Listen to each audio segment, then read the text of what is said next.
પરેશભાઈ, છેલ્લા ઘણા વર્ષોથી દમણમાં 31st પાર્ટી કરવા આવતા ગુજરાતી પ્રવાસીઓ અહીં આવે છે તો એમને તકલીફ પડે છે રાત્રે ઘરે જવાની, કેમ કે ગુજરાત પોલીસ એમને પકડી લે છે દારૂની પેલા પીધેલી હાલતમાં.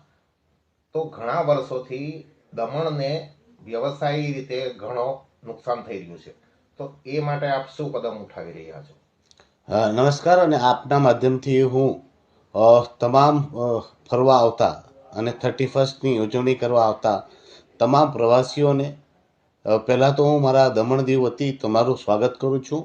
અને આ બાબતે હું તમને એ કહેવા માગું છું કે જે કોઈ 31સ્ટની ઉજવણી કરવા માટે દમણ આવે છે કે દીવ આવે છે, તેઓએ રાત્રે પહેલી વાત તો નશાની હાલતમાં દમણ છોડવું કે દીવ છોડવું નહીં.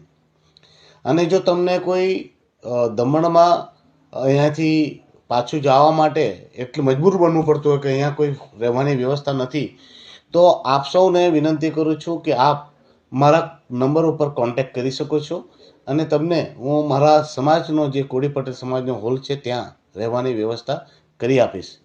તો એક વાતનું ધ્યાન રાખવું કે પીધેલી હાલતમાં જીવને જોખમમાં રાખીને દમણથી બહાર જશો નહીં.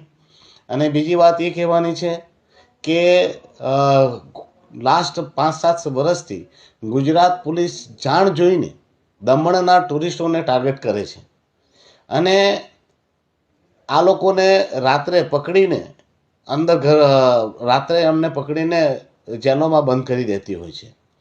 તો આ હેરાનગતિ ઘણા વર્ષોથી થઈ રહી છે, જેના લીધે અમારા ટુરિઝમને અને અમારા વેપારીઓને નુકસાન થઈ રહ્યું છે. હવે હું એ પણ કહેવા માગું છું કે ગુજરાતની પોલીસ અને વલસાડ પોલીસને કે ભાઈઓ, તમે જો ડ્રાઈવર પીધેલો હોય તો જ આવી કામગીરી કરો. સાથે ડ્રાઈવર પીધેલો ન હોય અને ગાડી ચલાવતો હોય તો પેસેન્જરોને હેરાન કરવાનું બંધ કરો. કેમ કે જે ટુરિઝમના આવે છે અને ટુરિસ્ટો જે ટેક્સ પે કરે છે તેમાં 100% રૂપિયા કેન્દ્રને જ જતા છે અને એ કેન્દ્રને જ ફાયદો થતો છે. અને અમારું ટુરિઝમના વિકાસ થવાથી પ્રદેશના સાથે સાથે દેશનો પણ વિકાસ છે, જેમાં આપ કન્નડત ન કરો. બાકી આમ ગુજરાતમાં જે દારૂ પહોંચે છે તે ક્યાંથી પહોંચે તે લોકો જાણે જ છે કે દારૂ ઉડીને જતો નથી કે ટનલમાં ઘૂસીને જતો નથી. ક્યાંક ને ક્યાંક પોલીસની કામગીરી પણ ત્યાં શંકાના દાયરામાં જ રહે છે. ને હું એક વાત ચોક્કસપણે કહું છું, જેટલો દારૂ દમણમાં ઇઝીલી મળતો નથી એનાથી ઇઝીલી ગુજરાતમાં દારૂ મળી જાય છે.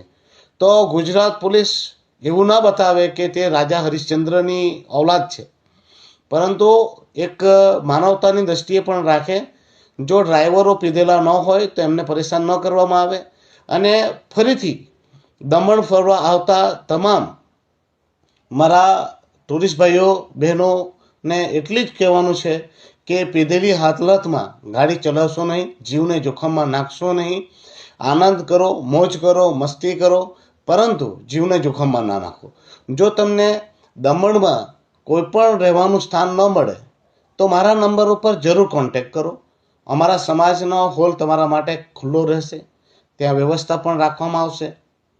તમે નિરાંતે ત્યાં સૂઈ જાઓ અને સવારે ઉઠીને ફ્રેશ થઈને તમે પાછા પોતાના ઘરે પહોંચી જાઓ.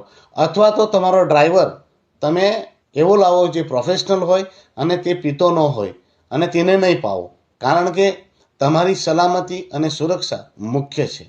દમણ દીવ વર્ષોથી પ્રવાસી સ્થળ રહ્યું છે અને વધારે પડતું હું એટલું જરૂર કહીશ કે મારા ગુજરાતના ખરેખર ગુજરાતના સુરતના લોકો દ્વારા અમારા દમણનું ટુરિઝમને ચલાવવામાં આવતું રહ્યું છે.